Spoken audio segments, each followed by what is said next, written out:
కీర్తించగా. యేసయ్యా యేసయ్యా నా యేసయ్యా, యేసయ్యా యేసయ్యా నా యేసయ్యా. అందరూ పాడదాం, యేసయ్యా అని హృదయపూర్వకంగా ఆరాధన చేద్దాం.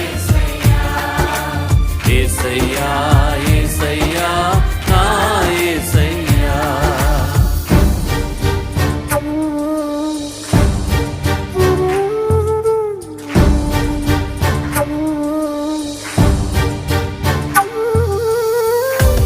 మారాలాంటి నా చేదైన జీవితాన్ని మధురముగా మార్చిన దేవా, నీకే వందనాలయ్యా.